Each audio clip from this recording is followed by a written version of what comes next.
Estas preguntas yo me las hice en otro tiempo o cuando estábamos en dificultad y creo que todos, ¿cuántos alguna vez nos hicieron la pregunta de ¿vale la pena ser cristiano? ¿Vale la pena ser hijo de Dios? ¿Y cuándo viene esa pregunta? Porque hay momentos donde la vida no se ve linda, ¿no? Como quisiéramos, ¿sí?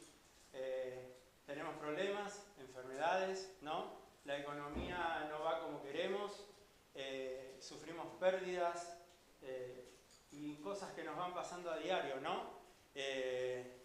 Y cuando estamos en ese tiempo, ¿no? Transitando ese desierto, es que nos vienen esas preguntas y decimos, Señor, yo soy tu hijo. ¿Por qué me pasan estas cosas? ¿Será que es tu voluntad? ¿Hay alguna diferencia en ser cristiano o no? Cuando pasan las mismas cosas, nos pasan a unos y a otros, todos vivimos lo mismo, ¿no? Y vamos a ver lo que Pablo nos quiere mostrar en esta porción de Filipenses 3. Y el versículo 7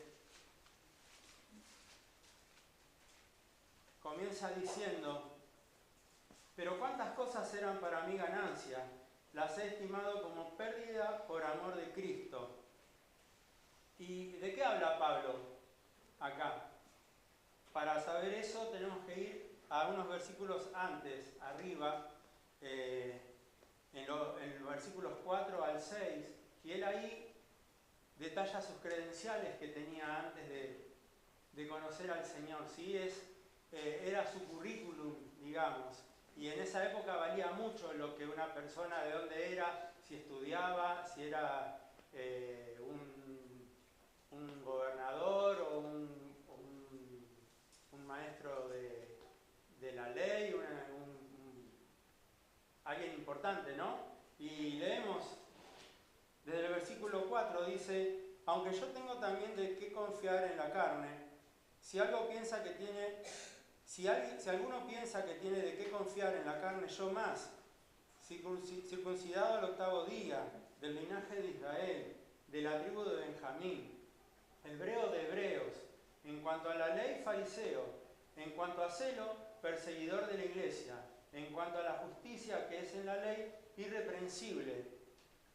Y ahí vemos, ¿no?, que Pablo hace una lista de cosas que para él eran importantes y en su pasado eran ganancia, ¿sí? Y en los versículos 4, como vimos, él presenta esas credenciales. Y él estaba tratando de cumplir con la ley al pie de la letra, ¿no? Porque quería ganar su salvación. Era una persona, vemos que no era una persona que andaba por el mal camino, ¿no es cierto? ¿O andaba por el mal camino? Y era una persona celosa de Dios, podemos ver, ¿no? También. Quería que se sigan las tradiciones, quería que se cumpla la ley de Moisés. No sé si alguna vez escuchó de algún empresario, alguien que invirtió mucha plata en algún producto o en algún nuevo artículo. En la empresa pasó eso.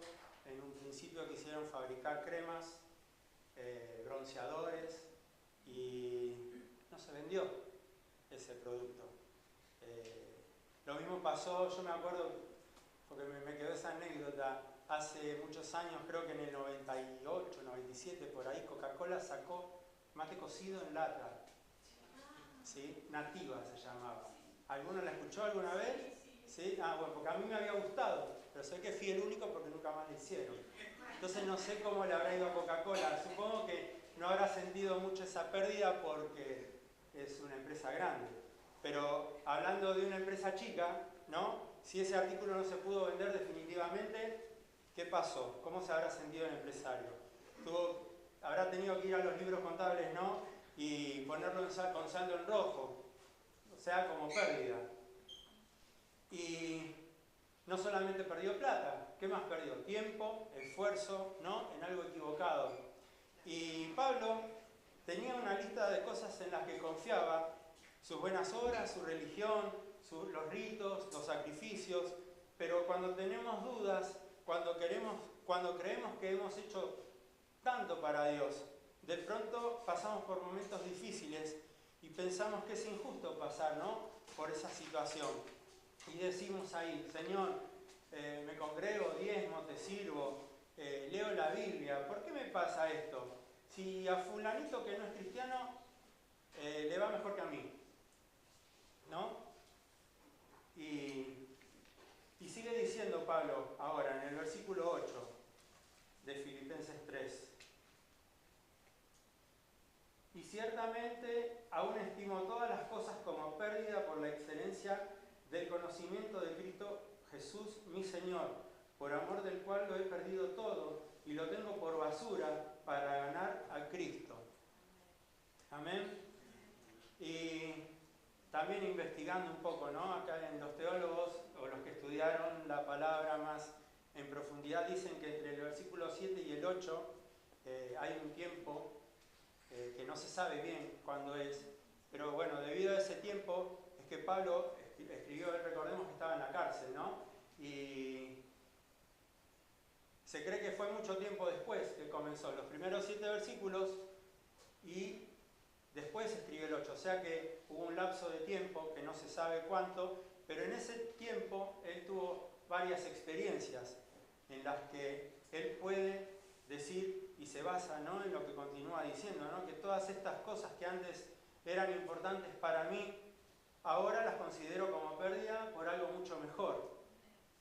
Y ahí cuando nombra la palabra excelencia, no sé si lo notaron, que dice excelencia, en griego dice arete, es la palabra, y significa que es de alta calidad, que es distinción, es estar por encima de. Entonces Pablo está diciendo acá que las cosas de antes están por debajo, ¿sí?, pero Cristo está por encima de todo eso. Amén. Y eso es lo que él quiere mostrar. Y Pablo hacía muchas cosas en su fariseísmo, leemos, para ganar su salvación. Pero lo cierto es que no hay ninguna buena obra en la que nosotros podamos hacer nada ante Dios, porque todos somos pecadores, ¿sí? Si uno ora 20 veces al día y otro ora 3 veces al día, ¿alguno ora 20 veces al día? ¿Será que es más favorito de Dios por orar tanto? No hay nada que podamos sumar nosotros, ¿sí?, con nuestro esfuerzo, porque lo que Dios ve es el sacrificio de su Hijo, no el nuestro. Amén. Y imagínense, si no tendríamos una competencia en la que decimos, no, yo hago más cosas que vos, y el cristianismo no es eso, ¿sí? ¿Y qué son todas esas buenas obras que pensamos hacer? Le invito a ir a Isaías, capítulo 64.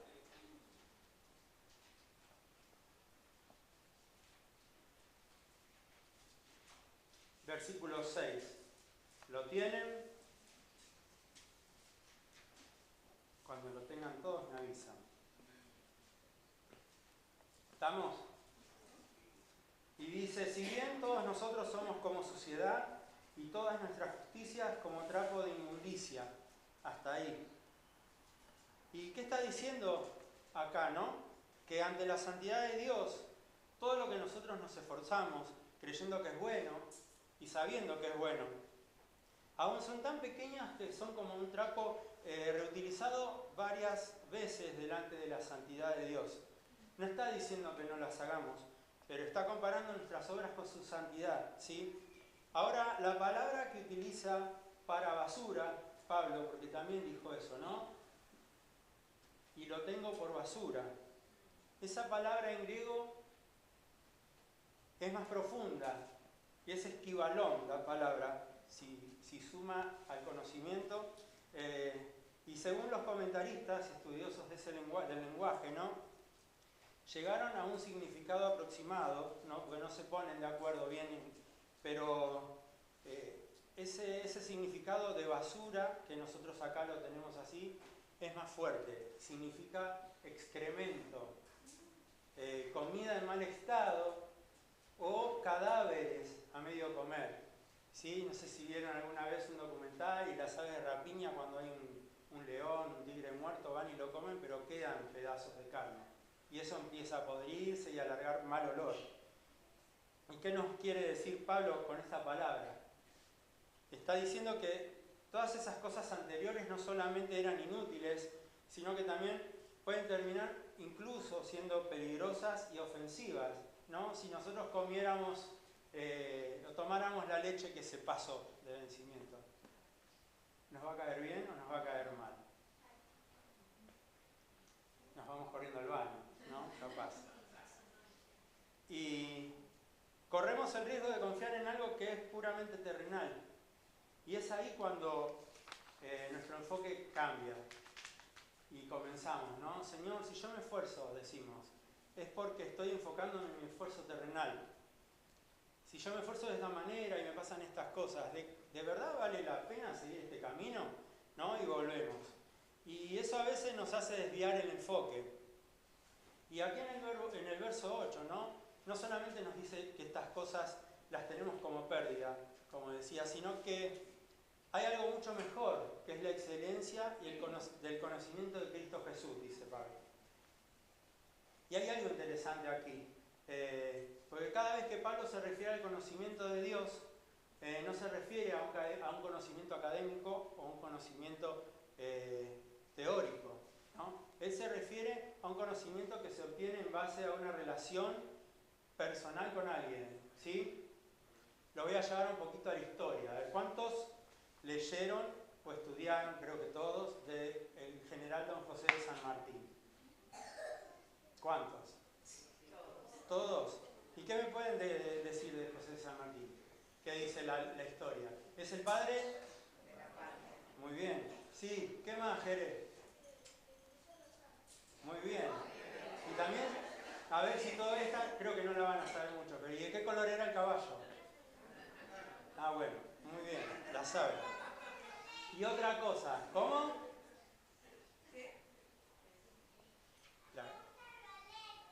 A él le gusta violeta el caballo. Y ahora, ¿y me pueden decir de José de San Martín cuál era su comida favorita? ¿Qué libro de historia leí? Eso no está en los libros de historia, ¿no? Entonces podemos decir de San Martín que podría librar una batalla porque era un buen estratega, ¿no? Pero de sus cosas favoritas, no. ¿Por qué? Porque no tuvimos una relación personal con él, ¿sí? Y Pablo es lo que nos dice acá, que el conocimiento al que él quiere llegar no es un conocimiento teórico, sino que es un conocimiento relacional con nuestro Padre Celestial. Amén. Y también vemos que Pablo está hablando como un contador, ¿no? Porque está diciendo esto es pérdida y esto es ganancia. Y todas estas cosas aparentes son buenas en lo que él confiaba antes. Ahora lo considera pérdida, ¿sí? Y sin embargo, tener a Cristo lo considera ganancia. Si vemos, que también investigué en el texto original, ¿no? La palabra pérdida está escrita en singular, en el griego. Y la palabra ganancia está escrita en plural, ¿sí? Entonces vemos que cuando se habla de pérdida es porque pierde poco. Y cuando se habla de ganancia es porque se gana mucho, ¿sí? Pérdida, ganancia nos lo dice. Y voy a otro ejemplo. Siempre lo traigo, pobre a Adán, lo traigo a ejemplo. Todos leyeron de Adán. ¿Y qué pasó con Adán antes de tener a Eva? Que Dios le dijo, ¿no? Y estaba ahí en el Edén, que se ponga a nombrar a los animales, ¿no? Y empezó a nombrar a los animales, al burro, al león, al gato, al perro. ¿Y qué pasaba con él? Porque yo supongo que era un trabajo arduo, ¿no? Y no tenía ayuda, estaba él solo. Entonces, ¿qué hizo el Señor? ¿Qué hizo Dios? Él lo hizo caer en un sueño profundo, ¿no? ¿Y qué dice Génesis? Que mientras dormía, Dios le sacó una costilla. Y de esa costilla formó una mujer. Ahora pregunto, ¿qué perdió Adán? ¿Y qué ganó Adán? Una compañera, una mujer idónea. ¿Perdió la libertad? No. Perdió una costilla y ganó una mujer, ¿no? Bien. Entonces a veces es que nos enfocamos en las cosas que perdemos y no vemos que estamos ganando algo mucho mejor, ¿sí? Lo que Adán perdió era insignificante al lado de lo que él ganó. Amén. Y eso es lo que vemos aquí con Pablo. Es más importante el conocimiento de Cristo, ¿sí? Vuelvo a la pregunta del principio y lo voy a seguir preguntando. ¿Vale la pena ser cristiano en circunstancias difíciles? Sí. ¿Por qué? Porque para los cristianos, incluso en los momentos difíciles, se debe considerar ganancia. ¿Cómo es eso? Y pueden decir que en el momento en que estoy enfermo es ganancia. Lo llevo a Romanos, capítulo 5.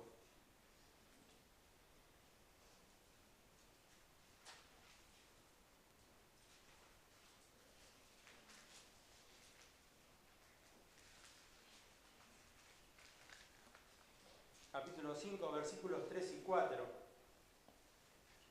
Dice, ¿lo tienen todos? Y no solo esto, sino que también nos gloriamos en las tribulaciones, sabiendo que la tribulación produce paciencia, y la paciencia prueba, y la prueba esperanza. ¿Y qué dice luego? Y la esperanza no avergüenza. ¿Sí? ¿Pueden ver este proceso? Cuando estamos pasando por momentos difíciles, hay una razón y hay un resultado. Y está diciendo acá, cuando ustedes están en una tribulación, van a aprender a tener paciencia. Y después dice, y esa paciencia va a ser puesta a prueba. Y cuando pasen esa prueba, vamos a tener esperanza. ¿Sí? Ahora les invito a ir a 2 Corintios, capítulo 12, versículos 7 al 10. ¿Se va entendiendo hasta acá? Dice 2 Corintios 12, del 7 al 10. Y para que la grandeza de las revelaciones no me exaltase desmedidamente, me fue dado un aguijón en mi carne, un mensajero de Satanás que me abofetee, para que no me enaltezca sobremanera, respecto a lo cual 3 veces he rogado al Señor que lo quite de mí. Y me ha dicho, bástate mi gracia, porque mi poder se perfecciona en la debilidad.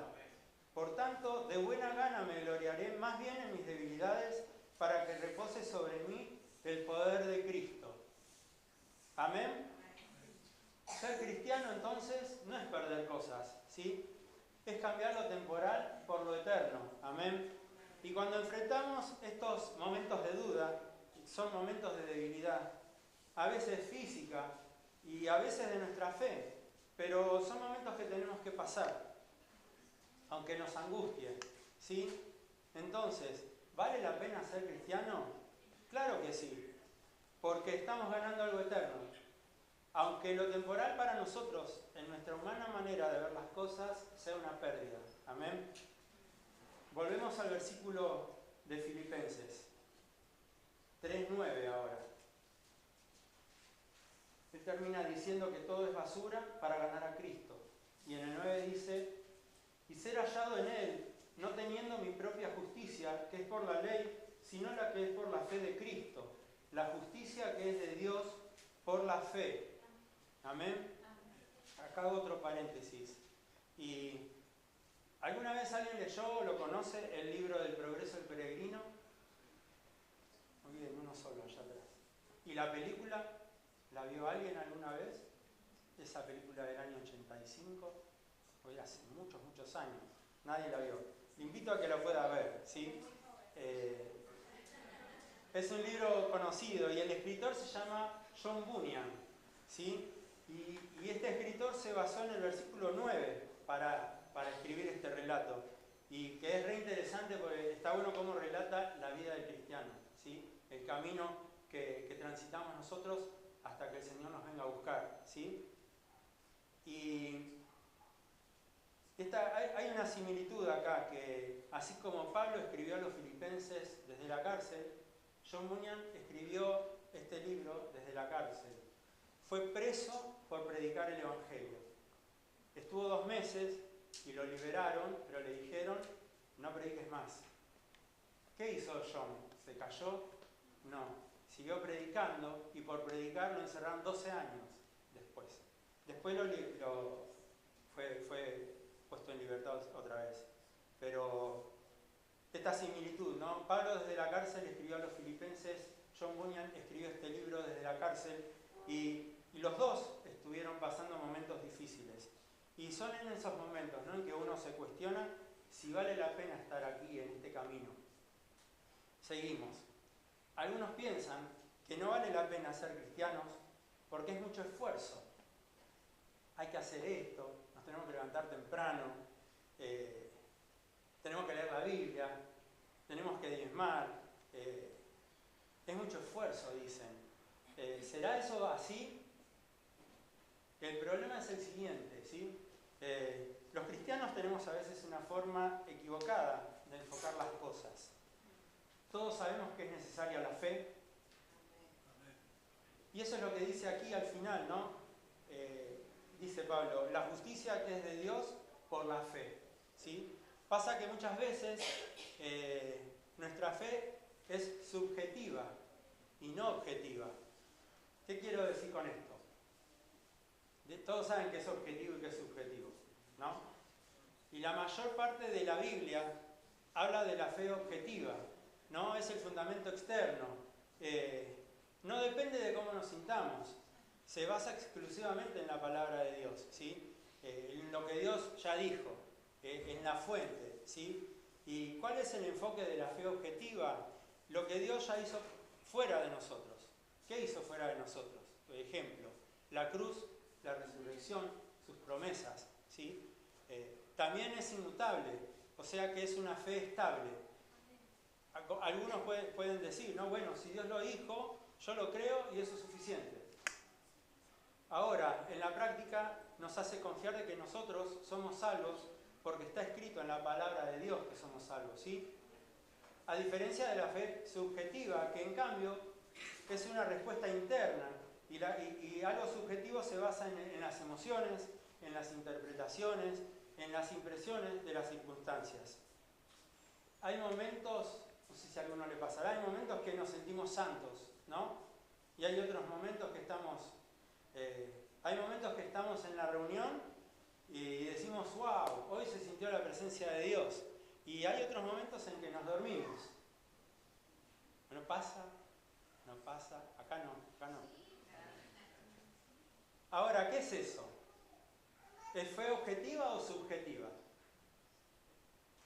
Si nos sentimos hoy se sintió la presencia y hoy nos dormimos. Es subjetiva, ¿no? Porque independientemente si sentimos a Dios o no, Él está aquí, ¿sí? Independiente de si estamos tristes o alegres, Dios tiene el control, ¿sí? Y entonces, la fe subjetiva a veces es la que nos mueve y es la que nos hace pensar que a veces las cosas no valen la pena. Porque nos basamos en las emociones, en experiencias personales, y es inestable, es variada, ¿no? Depende de cómo está el clima. Nos afecta el cansancio, el estado de ánimo, ¿sí? Y entonces, ¿cuál es el enfoque correcto? Primero está el hecho de la verdad objetiva, que es la palabra de Dios, ¿sí? Eso produce una fe objetiva, que nuestra confianza está en lo que Dios ya dijo, y como respuesta viene un sentimiento que podríamos llamarlo nuestra fe objetiva. La cosa que nosotros invertimos y ponemos primero nuestra fe subjetiva basada en sentimientos y después la fe objetiva basada en la palabra de Dios. Y es ahí cuando comenzamos a tambalear, ¿sí? Y hoy vivimos, creo lamentablemente, en esta cultura de cómo te sentís, ¿no? No sé si a ustedes lo notan también, ¿no? Si te sentís mal, déjalo. Quieren comenzar una relación o ya tienen una relación. ¿Y cómo va? No, mal, nos peleamos, entonces dejamos, ¿no? Y basamos todo eso en cómo nos sentimos nosotros, ¿no? Y dejamos afuera todas las verdades objetivas. Y lo mismo pasa en el cristianismo. Es que me siento de esta manera o me siento de otra. Y nuestra fe debe ser objetiva, ¿sí?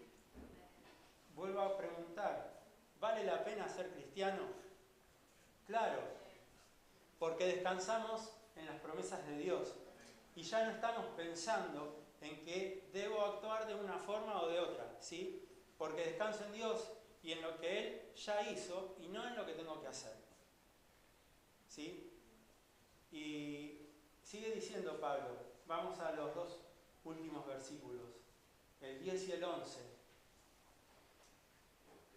¿Lo tienen en Filipenses ya? Sí. Dice, a fin de conocerle y el poder de su resurrección y la participación de sus padecimientos, llegando a ser semejante a Él en su muerte, si en alguna manera llegase a la resurrección de entre los muertos. Y vuelve a decir Pablo, ¿no? Aquí, a fin de conocerle. Como dije antes, que no es un conocimiento académico, ¿no? Sino que es un conocimiento que viene en base a una relación personal. Pero no se queda ahí solamente. ¿Y qué más quiere decir Pablo con conocerle? Y es una frase que parecerá lógica, pero la vamos a explicar. Dice, no se puede vivir la vida cristiana a menos que seas cristiano. ¿Es así? Es obvio, ¿no? ¿Qué quiere decir esto? Que hay muchas personas que intentan ser cristianos y quieren vivir como cristianos, pero si no lo son es por falta de algo, ¿sí? ¿Qué falta? Que debemos haber nacido de nuevo. En un término más formal, teológico, sería la palabra regeneración, ¿sí? Es decir, estábamos muertos en delitos y pecados, pero hemos nacido una vez más, ¿sí? Y la palabra regenerar es eso, dar nueva vida, nacer de nuevo. En San Juan 3:3, cuando le habla a Nicodemo, ¿no? Dice en el versículo 3 de San Juan, Jesús le dice, ¿lo tienen? De cierto te digo que el que no naciere de nuevo no puede ver el reino de Dios. Entonces te dice, pero si alguien no ha nacido de nuevo, no puede ser regenerado. Es así de simple, ¿sí? ¿Los estoy aburriendo? No. El cristianismo es Cristo, ¿sí? Por eso se llama cristianismo. Ahora, la segunda forma en que Pablo lo quiere conocer es por el poder de su resurrección, ¿sí? Tengan en cuenta, una primera forma que quiere conocer al Señor es una relación personal. Y la segunda forma en la cual dice, no, Señor, te quiero conocer, es a través del poder de su resurrección. Y el cristianismo se basa mucho en la resurrección de Jesús. Amén. Así lo leemos en su palabra. ¿Y qué nos quiere decir Pablo con esto? Dice, quiero una relación personal primero, y segundo, una relación poderosa con Dios. Vivir su vida de una forma poderosa, ¿no? Dice Pablo. Todos conocen la historia de Lázaro, ¿no? ¿Qué pasó con Lázaro? Era amigo de Jesús, pero ya estaba muerto Lázaro, ¿no? Y cuando Lázaro ya tenía 4 días muerto, ¿no? Jesús llegó, ¿no? Y dijo, muevan la piedra, ¿sí? Pero ahí le dijeron, no, Señor, ¿cómo? Lleva varios días muerto, ya huele mucho, el cuerpo ya entró en descomposición, seguramente. Pero bueno, ¿no? El Señor insistió, muevan la piedra, ¿no? Y Jesús, ¿qué dijo? Lázaro, ven fuera, ¿sí? ¿Y Lázaro qué hizo? Salió por orden de Jesús, amén. Jesús fue específico. Le dijo, Lázaro, ven fuera. ¿Y qué llevaba Lázaro cuando salió de la tumba? ¿Cómo estaba vestido? ¿De traje y corbata? Estaba vendado, ¿no? Dice la Biblia. Y que decía, ¿no? Jesús fue específico. Él nos conoce a cada uno. Él nos llama por nuestro nombre, ¿sí?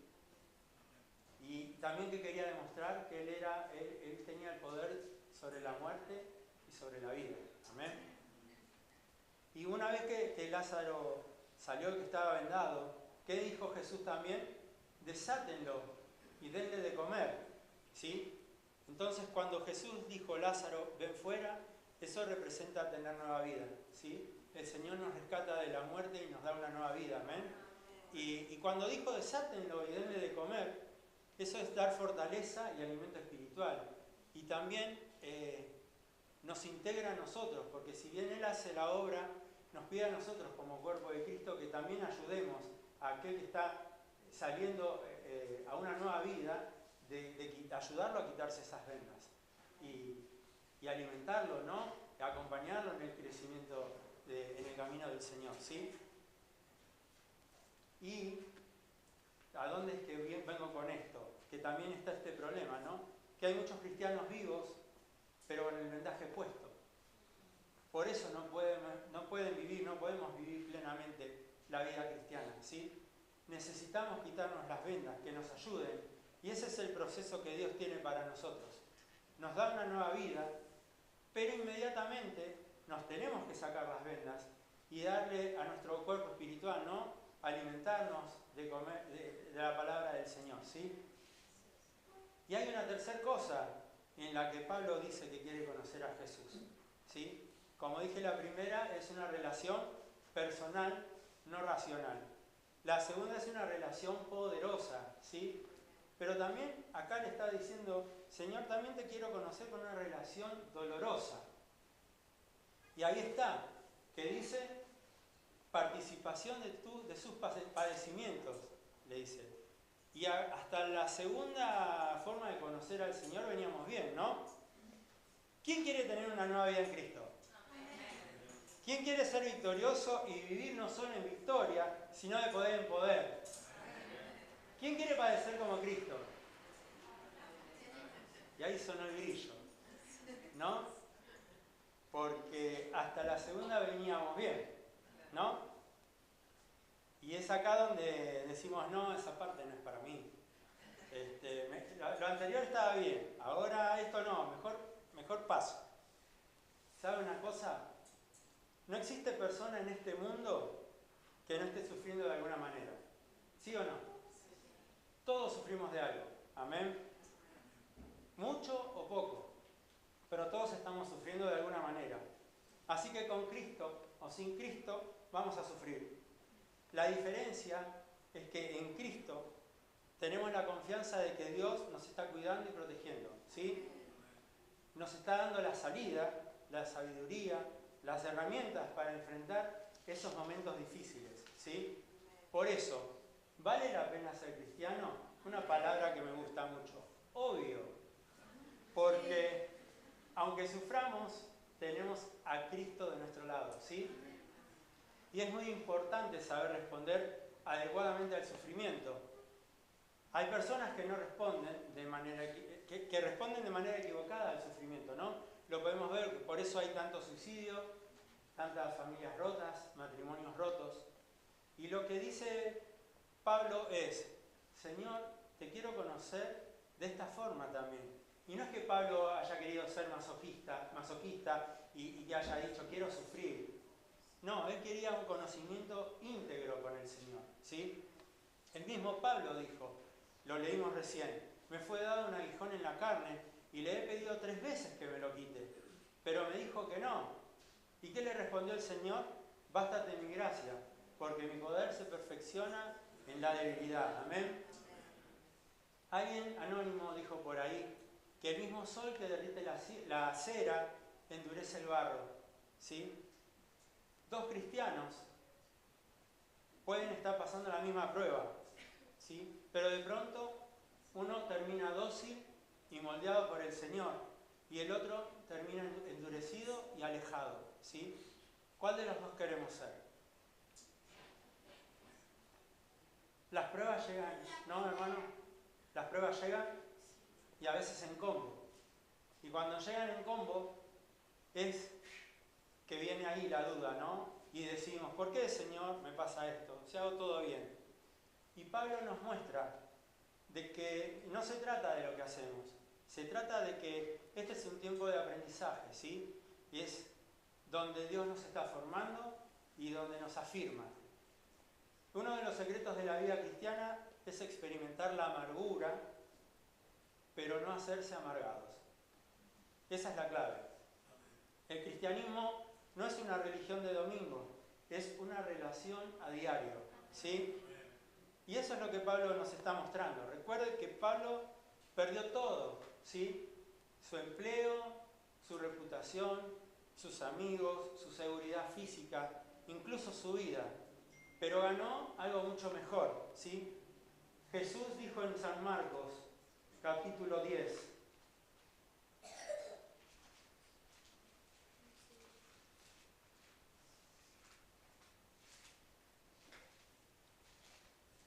versículos 29 al 30, dice: respondió Jesús y dijo: de cierto os digo que no hay ninguno que haya dejado casa, o hermanos, o hermanas, o padre, o madre, o mujer, o hijos, o tierras por causa de mí y del Evangelio, que no reciba 100 veces más ahora en este tiempo, casas, hermanos, hermanas, madres, hijos y tierras con persecuciones, y en el siglo venidero la vida eterna. Y también Pablo dice: si comparo el valor de todas esas cosas anteriores versus el valor de Cristo, de conocer a Cristo, pues por eso utiliza el término todas esas cosas anteriores son basura. No porque Pablo haya vivido una mala vida, ¿no? Sino porque no tienen valor en comparación con la vida eterna, ¿sí? Vale la pena ser cristiano no porque la vida se vuelva fácil, sino porque nuestra identidad está en Cristo. Amén. Nuestro futuro está garantizado por su resurrección y nuestro presente tiene un propósito eterno. Amén. Y todas las cosas que vivimos tienen un propósito, ¿sí? Lo hemos leído a través del libro Una vida con propósito. Y ya terminando, ¿cuántas veces repetí: ¿vale la pena ser cristiano? Al final no es esa la pregunta. Por lo menos lo que yo me hice. Al final no es esa, si vale la pena seguir a Cristo, sino ¿qué valor tiene cualquier otra cosa si no tenemos a Cristo? Amén. Que el Señor la bendiga. Qué bueno, ¿no? Respuesta al interrogante. Vale la pena. Decía que el escritor del libro, que Una vida con propósito, que cuando lleguemos a la presencia del Señor, Dios nos va a preguntar: ¿qué hiciste con mi hijo? ¿Y qué hiciste con lo que te di? ¿No? El Señor nos dio riquezas, y que esas riquezas podamos trabajarlas y multiplicarlas para su gloria, ¿no? Ganando almas para Cristo, viviendo la gloria de la victoria del Evangelio cada día de nuestra vida. Que Dios nos bendiga. Nos ponemos de pie, damos gracias a Dios.